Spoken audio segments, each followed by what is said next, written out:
Hello, আসসালামু আলাইকুম everyone. কেমন আছেন সবাই? আশা করি সবাই অনেক ভালো আছেন। সকাল সকাল দেখেন চলে আসলো আমার শাশুড়ি মা আর ননদ। দেখেন কত কিছু নিয়ে আসছে। দুধ নিয়ে আসছে 5 কেজি, নারিকেলটা এটা কি ছিল জানি না, কিন্তু আতপ চাল ছিল, লতি ছিল। এই দেখেন তাজা তাজা মাছ।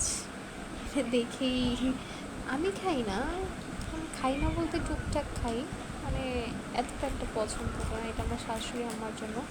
এখানে বাবু না খেয়ে ঘুমিয়ে পড়েছিল, ওর জন্য লাল শাক, তারপর পেঁয়াজ কাটা। আজকে ধরতে গেলে আজকে আমার কাজের চাপ খুব কমই হয়েছে, কারণ আজকে মাই সব করেছে। আর বাবুকেও রাখতে কষ্ট হয়নি, কারণ বাবুকে রাখার জন্য আমার ননদই ছিল, খাওয়ানো, গোসল করানো আজকে সবই করেছে ও।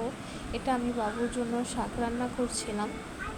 ও তো ঘুমিয়ে গেছে, তাও মা বলছিল যে রান্না করে রাখ, ও উঠেই যাতে খেতে পারে। এই জন্য এক চুলায় ভাত আর এক চুলায় আমি বাবুর জন্য শাকের তরকারিটা বসিয়ে দিলাম। এখানে আমি আলু দিয়েছি, কারণ ও একটু আলু খেতে পছন্দ করে আমার মতো। এই জন্য আমি একটু আলু দিয়ে নিয়েছি যাতে একটু ভালো মতো খায়। এখানে ওই যে তাজা মাছ দেখালাম, ওইখান থেকে কয়েকটা মাছ নিয়ে, মাছ কিন্তু এখনও আছে, ওইখান থেকে কয়েকটা মাছ নিয়ে আজকে দুপুরের জন্য রান্না করা হবে। তাজা তাজা মাছ। এই দেখুন রান্না বান্না শেষ, গোসল করে এই যে খেতে বসছি। খাওয়ার পর আমার আমার ননাসরা আসছিলো মার সাথে দেখা করতে, ওনার মেয়েরা। এখানে আমি কাপড় চোপড় ভাঁজ করছিলাম। দেন ওনাদের জন্য আবার চা বানাতে চলে গেলাম, চা বানিয়ে নিয়ে আসলাম।